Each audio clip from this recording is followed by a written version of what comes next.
Hello everyone! Welcome back to this game! When we last left off, we beat this game! And we unlocked New Game Plus. This is not New Game Plus. Okay, so, bit of a story here. It has been over a year since I last streamed this game. At the time, I wasn't really planning on streaming New Game Plus. However, I have since decided to go ahead and replay the game and show off the alternate Chapter 5. Unfortunately, there was a bit of a mishap in the past year. It seemed to me that Steam wound up breaking, and so I decided to try reinstalling Steam.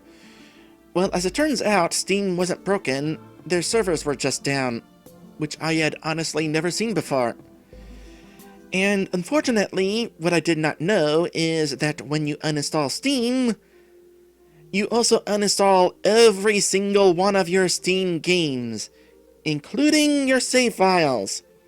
And unfortunately, this game does not seem to have any cloud saves, so I lost my saves.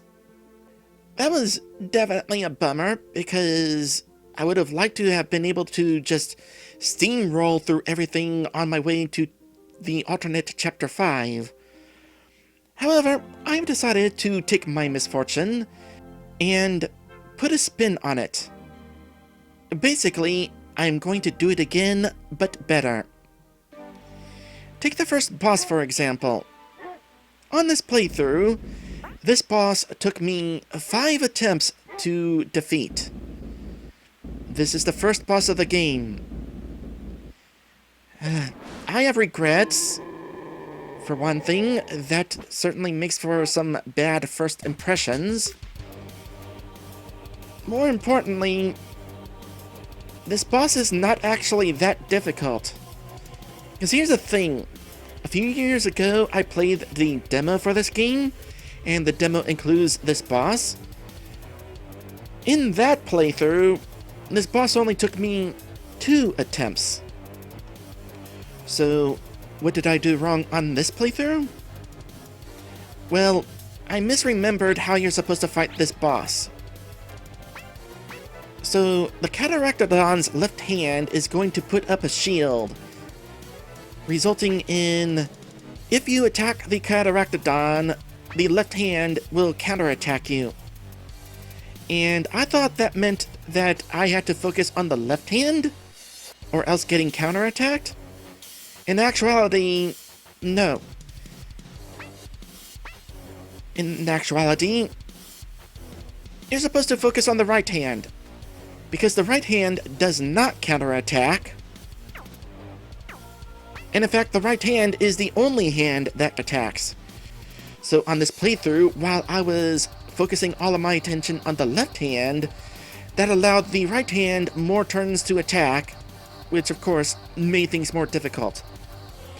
So, with that in mind, here's what we're supposed to do. First off, put up a barrier on Scar. We were given this spell for a reason. Let's actually up our defenses. Now, there is another thing here. We have the ability to command Scar to target a specific target. The game doesn't initially inform you of that, though. You don't normally find out until after this fight. So my first time playing, I just allowed Scar to attack whoever. Knowing that I can in fact have Scar to attack a specific target, we're gonna have Scar attack the right hand. Scar will attack just randomly otherwise, and as you saw, that could result in a counterattack, which is bad. And from here, we're gonna go ahead and attack the right hand. We got the barrier on Scar. Scar is who I want to have the barrier.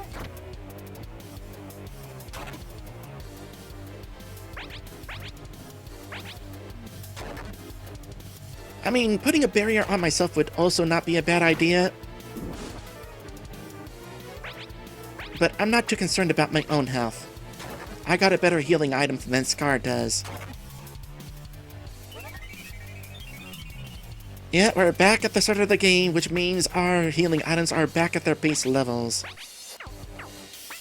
Alright, so Scar, while I'm healing myself, target the left hand. And I'm gonna heal myself.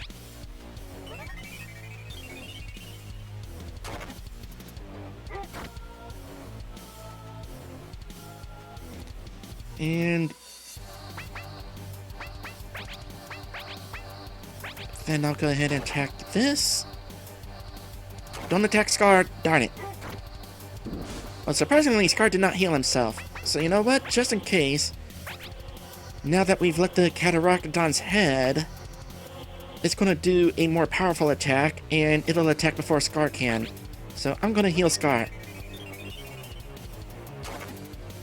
And surprisingly, the Cataractodon didn't use that attack that I was expecting it to use. It will eventually. Let's see. Speaking of defenses, I'm going to use Barrier on Scar again. Start of the game means that Barrier is only at level 1, so it only buffs defense, but, well, the Cataractodon is still going to use regular attacks. There's that attack I was wondering about. Oh, I got an Unleash. Double thrust. Back to my basic unleashes.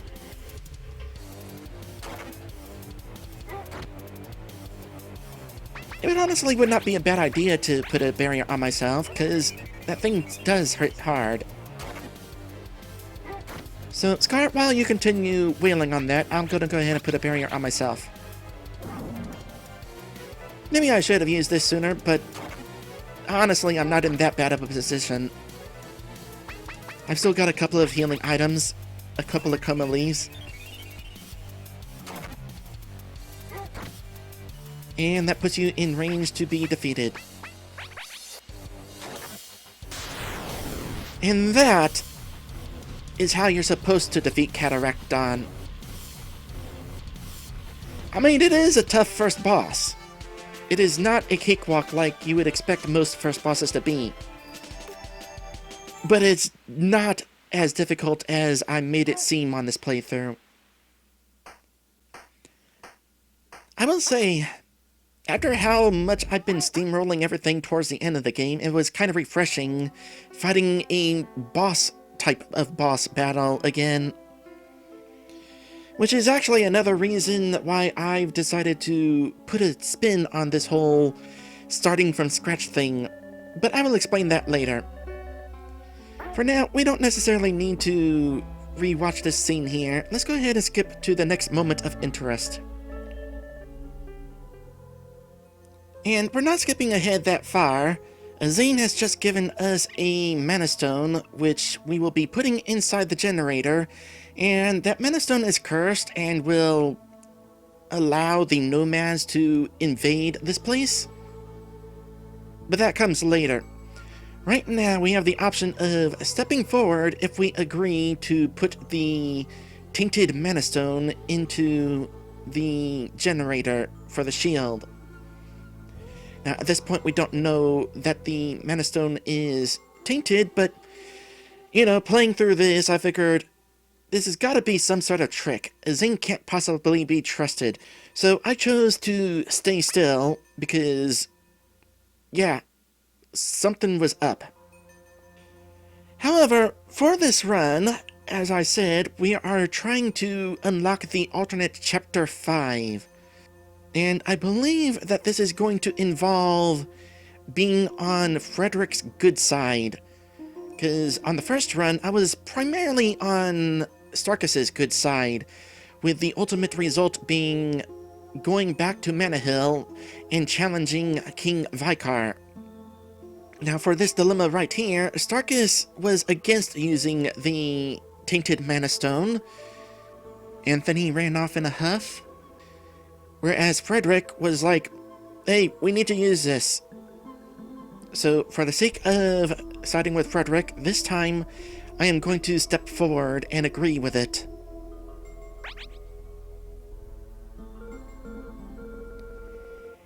Hey, new one. I'm glad to see you chose wisely. You would make a great Manafinder. It's settled then. We will use Azane's Mana Stone. And we will skip ahead from here, because I'm pretty sure things are going to proceed the same from here. Alright, so the Tainted Mana Stone has been used. Let's go ahead and head into our tent to see what Frederick says now that we actually agreed to it this time. Hey, welcome to the Manafinder quarters. Please make yourself at home. I don't think I've introduced myself. Name's Frederick, but you can call me Fred. I've been a Manafinder for 6 years now. Hello, Fred. I'm gonna call you a murderer. And in fact, I'm halfway tempted to just stay silent, because this is awkward.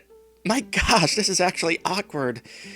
Just having a conversation with you, knowing that you are a murderer in the making.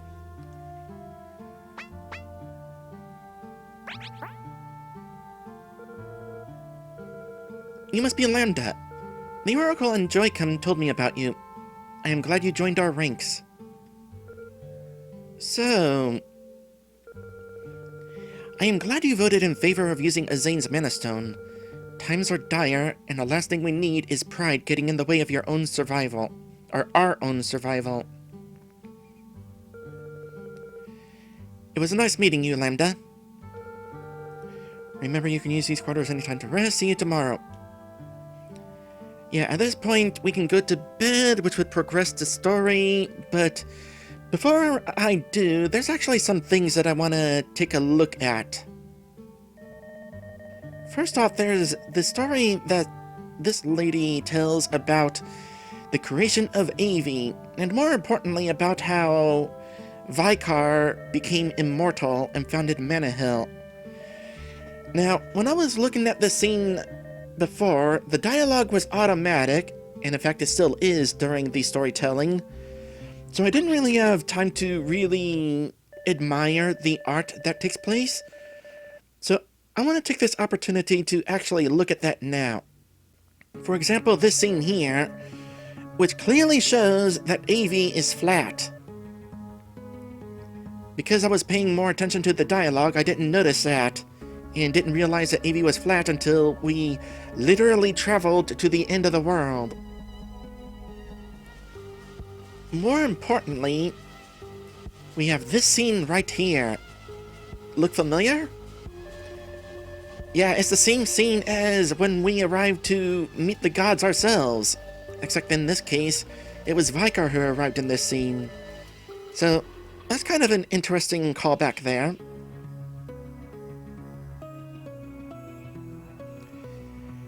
Also, this scene shows a giant spire of a mana crystal, and in the next scene, Mana Hill has a giant spire in the middle of one of its towers. I wonder if that tower is holding that giant mana crystal.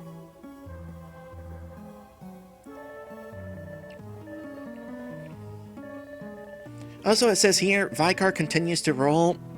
Yeah, because Vicar is immortal.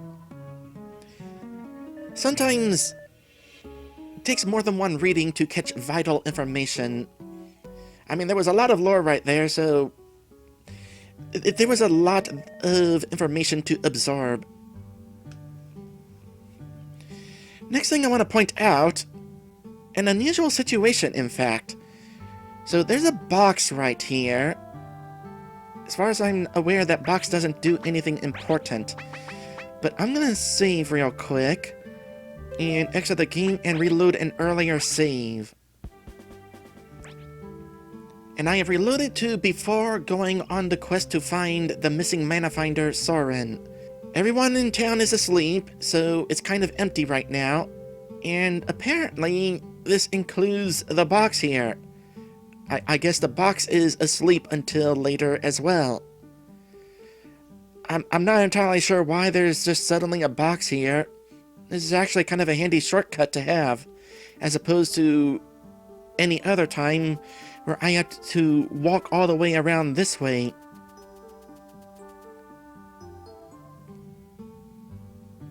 And it occurs to me that I missed an item. Let me grab that real quick. Probably didn't miss that my first time through. However, there is an item that is inside this tent over here that I wound up missing the entire playthrough. I'll get to that as soon as I go through this sequence, which I don't need to re-show.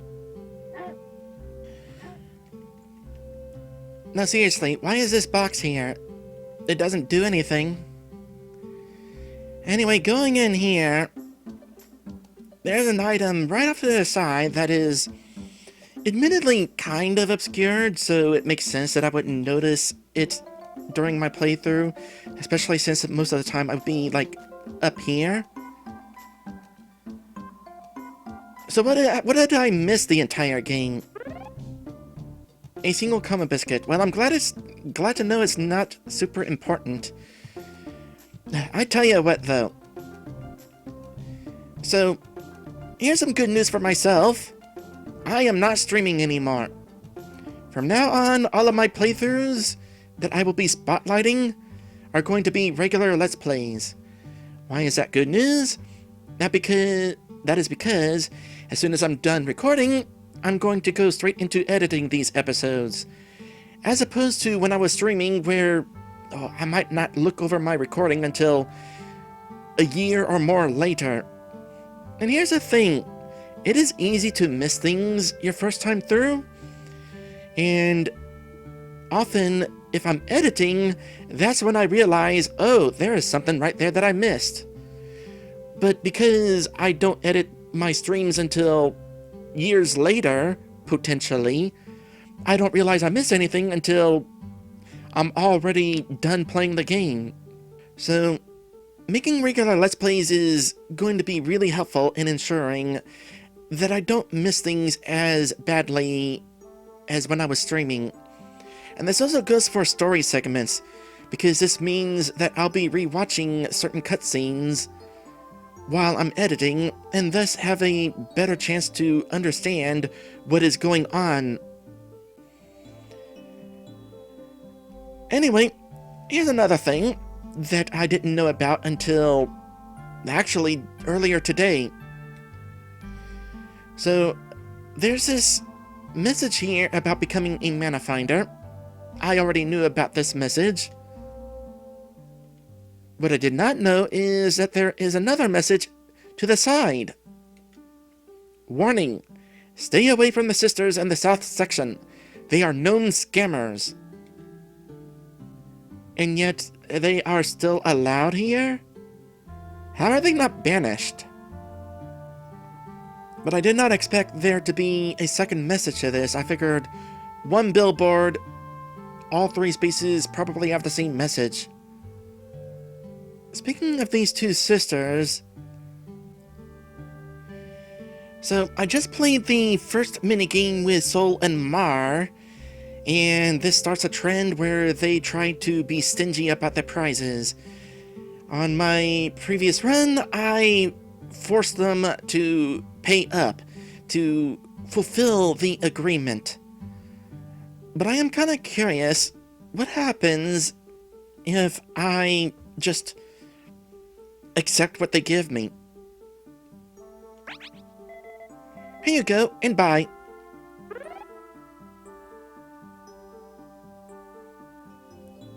Well, first things first, I no longer seem to have the option to ask for the full payment that they promised, the 10 Joe coins, instead of 8. No, I'm gonna go all in with seeing if they give me this. I'm curious if they will give me the surprise reward later, even despite walking away from it.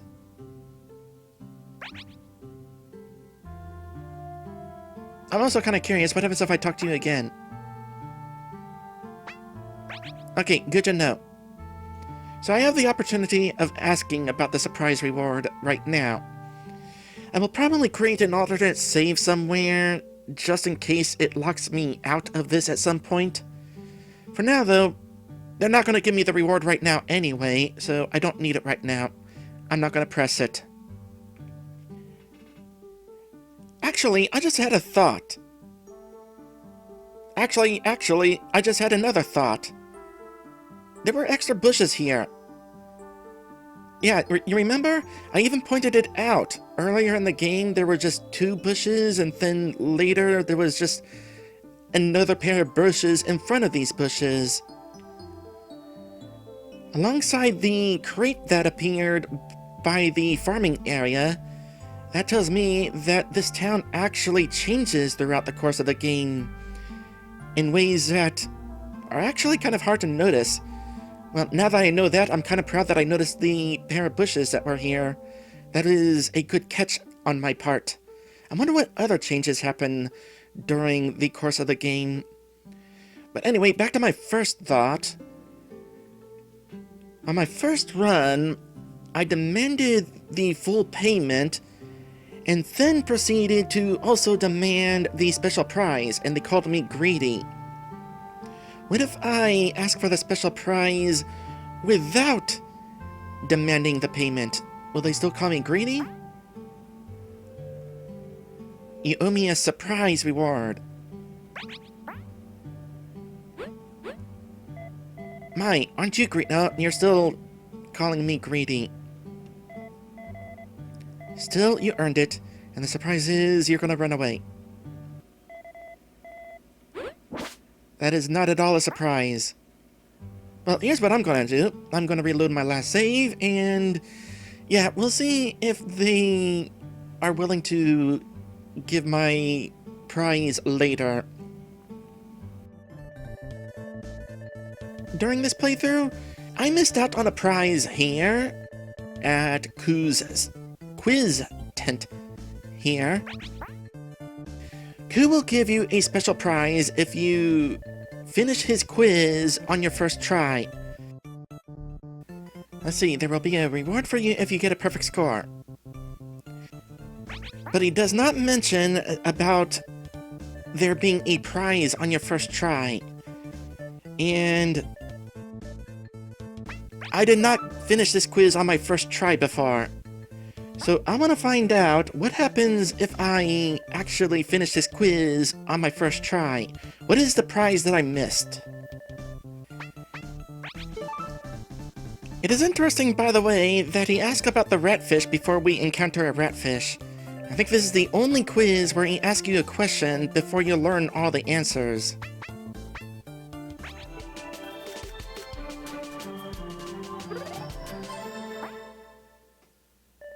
Alright, so we got the Scholar's Cape just for winning the quiz, but for getting a perfect score on our first attempt,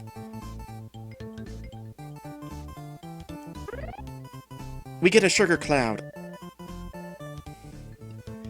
That is actually a pretty decent item to get, Magic Defense, and I'm going to do the same strategy with my stat growth as I did before. I'm going to give the majority of the stat buffs to Scar, with the exception of the one item that gives magic attack, which Scar doesn't even have. Scar gets everything else. Scar does level up when we do, but Scar does not receive any of the blessings that we get, not even for the stat growths. So, really important to just give Scar all of the stat buffs items, with the exception of the magic attack. Why does Scar have a magic attack of 1?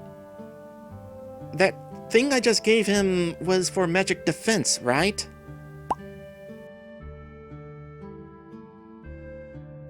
He also no longer has the paw icon for equipment, by the way. I just now noticed that. I wonder if that got removed in an update. It makes me wonder, was Scar intended to actually be able to equip something in an earlier version during development? I suppose it's possible that icon appears after Scar gets an upgrade later. Okay, so just real quick here, It has been shown during this playthrough that your decisions made during subquests can affect the prizes that you receive, and that got me wondering, this very first introduction to Gobithia's storyline, where we bring her to that little training area and we get attacked by a wolf, can that be affected by decisions made? And the answer is yes. So at this point I have just talked with her dad, and her dad's like, no, you can't train her. So I'm gonna tell her that her dad said no. Ugh, classic Papa. Always a thick skull. We'll train without his approval then. So at this point in the playthrough, I chose we, because I didn't want to immediately leap into trouble. However, if you want the best prize out of this, don't choose this! Go straight to, yes, let's train you. Yeah! Let's show him. Let's be careful anyway. He doesn't need to know about this. We should train during the night so no one sees us. Speak to me when you're ready to go training with me. Be prepared just in case. And be prepared to skip ahead, because the actual training session won't be any different. I'll meet you after the fact.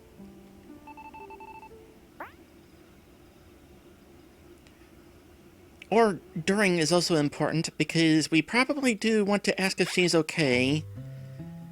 And I felt so powerless, I am a coward. Maybe Papa is right. No, you just need more training. And now we skip ahead. I mean, I had chosen those two options before, but I just wanted to clarify. Probably still want to choose them.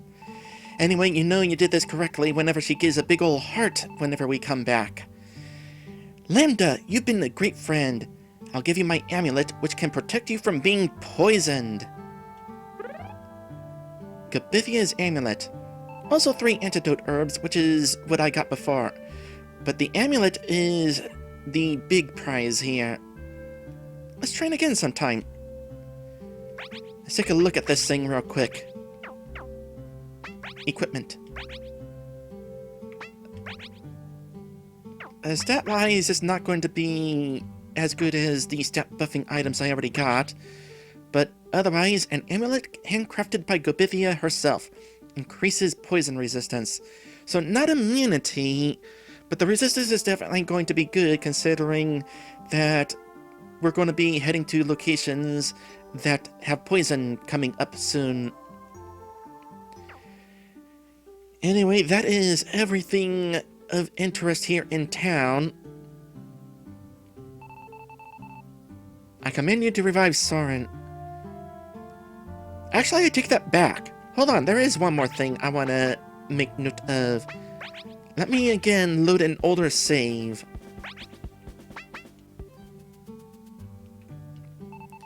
I am the king of the Holy Tree of Mana. Bow to me, peasant. Originally, I played along, but what happens if I don't? I won't bow to you, kid. Huh? I will tell my mommy that you are being mean to me. I hate you, mean lady. I will tell mommy you are mean. So I don't have an opportunity to rectify that situation and play along. And I'm not sure who his mommy is. But I chose to proceed forward after playing along, so if this affects anything, we're not going to find out. It probably won't. But I'm afraid to find out. Otherwise, yeah, that is basically everything in the settlement that I would like to bring up for now. So I'm gonna reload my last save. And we are going to... Oh! We're going to do a couple of things, actually. So I have 51 spirit dust, which is enough to level up. Yeah, I'm going to keep that in mind and take the time to level up right now, in fact. And next time, we've got a pretty important rematch to take care of. Thank you all for watching, and I will see you in the next one.